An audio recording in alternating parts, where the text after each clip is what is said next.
上一集我们说到，战斗彻底进入了白热化的阶段。马哈特脱下外套，将其化为黄金三叉戟。随着他将武器插入地面的瞬间，无数晶片瞬间在周围飘散开来。他冷声宣告，自己既是邓肯的老师，也是敌人。既然这是邓肯的愿望，那么自己就会以敌人的身份战到最后一刻。七崩弦之一的黄金箱马哈特正式参战。话音落下，整片空间已被密密麻麻的晶片所覆盖。随后一同对邓肯展开猛攻，邓肯只能全力闪避，因为这种战斗方式与先前完全不同。高密度的晶片形成压倒性的物理攻击，马哈特则藏身其中。反观自己，只要被击中的话，势必会瞬间变得体无完肤。于是邓肯立刻拉开距离，飞至高空，并再次施展普通魔法反击，但所有攻击却都被晶片给阻挡了。邓肯根本无法锁定马哈特，但马哈特却迅速指挥晶片往邓肯袭去。虽然邓肯及时展开了护盾，却仍无法抵挡这种猛烈的攻势，防御瞬间就被击碎，整个人被击飞而出，重摔在地，鲜血迅速染红地面。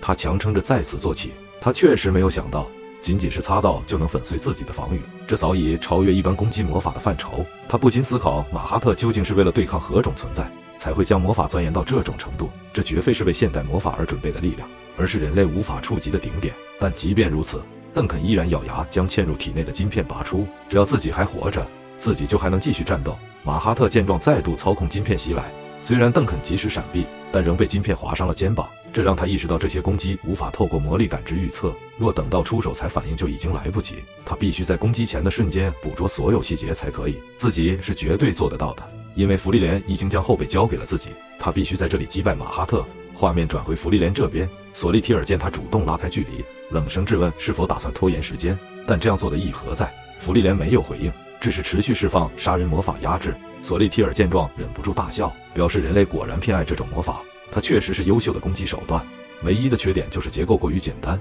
让人类也能轻易理解并大量运用，甚至成为最主流的攻击魔法之一。在南方诸国战争中更是夺走了无数性命，如果死去的古瓦尔看到这幅场景的话，想必也会在地狱之中笑出来吧。但芙莉莲冷声反问他为何知道古瓦尔已死，索利提尔则轻描淡写回应道，自己早就说过了，自己很喜欢与人类交谈，许多人都曾告诉过他这件事，说不定还有芙莉莲认识的人呢。芙莉莲闻言瞬间意识到对方是在故意刺激自己，因为透过语言扰乱对手正是魔族惯用的手段之一，他们使用与人类相同的语言，这导致人类会不自觉去理解并产生情绪，就如同此刻的自己已经被他激起了怒意。而索利提尔十分擅长这种战术，他清楚知道什么话能刺中对手的内心，这让芙莉莲甚至不敢想象他为了掌握这种技巧究竟夺走了多少生命。索利提尔冷声指出，芙莉莲应该很清楚，这种程度的攻击根本无法拖延时间。魔族虽然不熟悉人类的魔法，但也不至于像无法理解诅咒那样，即便是经过改良的杀人魔法，他们想要理解其中的魔法原理，并不需要花费太多的时间，更不用说只是临时找出应对方式。因此这种魔法对自己毫无意义。芙莉莲却平静回应，自己一开始确实也是这样想的，但索利提尔肩上的伤口却让自己很在意。下一刻，芙莉莲当即再度出手验证，并冷声指出，果然是压缩后的杀人魔法造成的。索利提尔将魔力包覆在手掌，挡下了攻击，并坦然承认了这点，表示这招他已经见过一次了，自己也已经找到了应对的方式了。但芙莉莲在意的并不是这一点，而是他明知招式却仍选择防御，这代表着攻击确实有效，只要释放速度再快一些，就能抓住破绽的瞬间。这让他不禁想到，若是费伦在场的话就容易多了。虽然索利提尔刚才的话确实有可能是谎言，但自己并不能断言他是在说谎，毕竟索利提尔确实有能力杀死他们，但如今已没有时间犹豫。如果是勇者辛梅尔的话，想必也会选择相信同伴的，偶尔压上一切的豪赌也是必要的选择。画面随后转到邓肯这边，马哈特的攻势愈发猛烈。虽然邓肯凭借冷静的观察逐渐掌握他的出手节奏，但邓肯内心却依旧很惊讶，因为虽然马哈特在魔法造诣上确实凌驾于他，但那份强大却未超出他的想象。小时候的记忆总是让他认定马哈特是一位绝对无法超越的老师，因此他原以为这场战斗会是一面倒的屠杀，自己也不觉得有机会能战胜马哈特。此刻他的攻击再次划伤马哈特的手臂，让他第一次意识到自己或许真的有胜算。然而就在这一瞬间的松懈之中，马哈特突然改变攻击方式，挥动三叉戟直刺邓肯的胸口，邓肯的法杖瞬间折断，胸口被贯穿出巨大伤口，重伤倒地的他缓缓开口，原本还以为起码能和马哈特同归于尽的。马哈特见状也露出些许惊讶，邓肯此刻应该就连说话都很困难，但他的斗志却还是完全没有消失。然而就在马哈特冷声宣告战斗结束的瞬间，远处的芙莉莲却已经完成目标了。下一刻，整个黄金箱彻底崩解，唯一死的民众全部恢复原状。这突如其来的变化让马哈特短暂失神，而就在这个瞬间，邓肯的攻击已经贯穿他的胸口。他平静说道：“这还是第一次看到马哈特露出破绽。”马哈特难以置信地看住胸口的伤口，察觉那是压缩后的杀人魔法，疑惑地问道：“邓肯明明拥有如此强力的手段，却为何直到现在才使用？”邓肯平淡地回应：“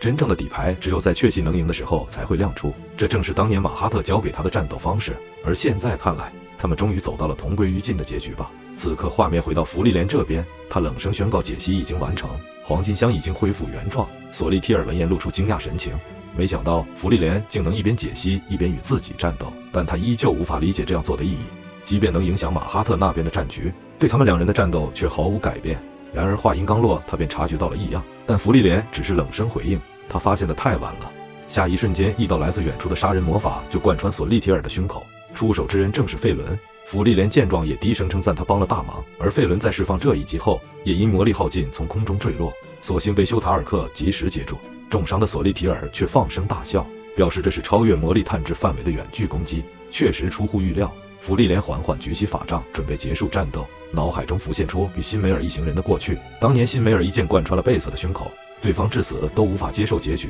而辛梅尔只是冷冷指出，他过于专注于芙莉莲，忽视了其他人。他最大的错误就是低估人类。此刻濒死的索利提尔也承认道，自己终究还是因为大意而败北了。芙莉莲冷声反问他，不是说过会求饶？索利提尔笑着回应，是否想听？但芙莉莲只是淡淡拒绝，随即一击魔法彻底终结这场战斗。画面转回邓肯与马哈特这边，邓肯说出同归于尽后便陷入昏迷，而马哈特则扶着墙壁勉强前行。他必须尽快恢复状态，因为芙莉莲仍然存活。但就当他走入街道时，民众看到他满身伤痕，纷纷上前关心，但他只是轻声回应无事，随后转入小巷之中。此时他也察觉到索利提尔的死亡，思绪不及回到过去。当初他也询问过对方为何要协助自己，索利提尔则坦言道，他想改变马哈特的想法，因为魔王曾经也尝试与人类共存，最终却引发全面战争。他对那场战争毫无兴趣，但许多重要的同伴却因此丧命，因此共存对魔族而言是极其危险的思想。魔族可是差一点就被人类给完全灭绝了。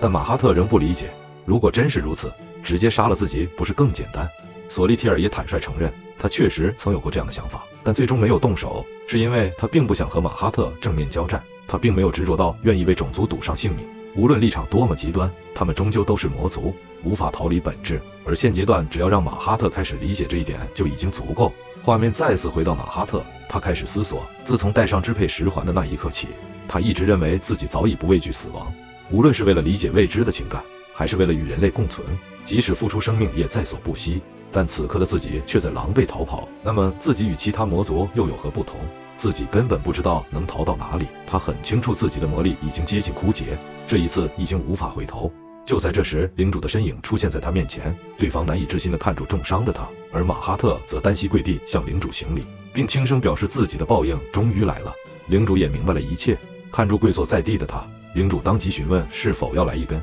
就如同当年马哈特为自己点燃最后一根香烟时一样，只不过这一次是领主替马哈特点燃了香烟。马哈特缓缓开口，承认自己到最后仍未能理解那些情感。领主闻言也是道歉，表示明明自己当初曾答应了他，会陪他直到理解的那一刻，而自己的那些话都是真心的。马哈特轻声回应自己当然明白。然而此时邓肯已经缓缓走来，马哈特轻笑表示邓肯果然还是那么固执，但如果他再靠近一步，自己就会杀了领主。领主也立刻明白马哈特寻死的决心了，于是他轻轻拍了拍马哈特的肩膀作为告别，转身走向邓肯的身边，希望他能给马哈特一个了结。邓肯没有犹豫，最终马哈特化为灰烬，而邓肯也因重伤无力跪倒在地。领主连忙让人将他带去治疗，自己则独自留在原地，静静望着那堆灰烬，为这段旅途做最后的告别，并低声说出与马哈特共度的时光确实让他有种感到愉快。随后时间来到3天之后，邓肯从病床上缓缓苏醒，看住窗外重新恢复热闹的维伊泽，他也再次确认了自己终于让这座城市回到了原本的模样。而领主这时也前来探望，表示已经从芙莉莲那里得知全部经过，当初只是随口让邓肯有空回来看看，没想到这一别竟是半个世纪。他坦言自己必须向邓肯致谢，是他拯救了整个维伊泽，但邓肯只是轻声回应，单凭自己根本做不到这一切。领主也没有否认，只是笑着表示他身边有一群可靠的同伴。画面转到芙莉莲这边，修塔尔克已经恢复到能做俯卧撑的程度，看住两人的表情，他忍不住吐槽，难道自己又要被当成怪物了吗？自己这次并没有遭到致命伤，这对战士而言很正常，但费伦则依旧选择悄声和芙莉莲交谈，这让休塔尔克顿时就感到备受打击。芙莉莲见状才勉强认可，表示如果是艾然受到这种程度的伤，隔天就已经能背着巨石训练了，就连海塔都被恶心到了。随后他让休塔尔克明天陪自己去采购，费伦则道歉，表示自己还需要时间恢复，但芙莉莲并没有很在意，反而表示愿意多留在这里一段时间，毕竟这里能买到许多半世纪前的物品。他甚至兴奋地拿出暗黑龙的角，表示原以为再也找不到。费伦则吐槽他又乱花钱，休塔尔克则好奇那股黑气是否安全，芙莉莲却淡淡表示自己也不清楚，让休塔尔克一时就好无语。芙莉莲随后就准备离开，但离开前还是再次肯定了两人的表现，若没有他们这场战斗，恐怕无法取胜。两人也笑着回应，当时真的以为必死无疑。之后三人留在维伊泽度过一段平静时光，一边等待费伦恢复，一边研究魔法又四处闲逛。夜前去探望了刚康复的邓肯，而在准备离开前，他们来到领主面前告别，领主却淡淡表示时机正好，帝国的使者也即将到来了，届时包含自己在内的贵族的罪行都将被揭露，想必到时的维伊泽一定会很忙吧。但芙莉莲却注意到他似乎还挺开心的。领主闻言坦诚道，是自己让邓肯去通知帝国的，因为他并不后悔与马哈特联手，他也确实更接近了儿子理想中的世界。如今终于等到自己被正义制裁的一天，他反而感到满足，也真心感谢芙莉莲等人拯救了维伊泽。芙莉莲则平静询问是否真心如此，领主回应他，既然已看过马哈特的记忆，就该明白自己并不怨恨他的死亡。马哈特作为恶人，也迎来了属于自己的结局。若不是芙莉莲解除黄金箱，他只会死得更加痛苦。因此他是真心感谢他的。芙莉莲听后也理解了，而领主这时也表示想送他们一程，并会将邓肯也一同找过来，但却遭到了芙莉莲的拒绝，因为他并不想打扰别人扫墓。画面转到邓肯，他站在妻子的墓前，低声说着自己这次可是丑陋的挣扎到了最后一刻，过去的回忆不断浮现，而他也终于为这段执念划下了句点。至于芙莉莲一行人也再次踏上了新的旅途。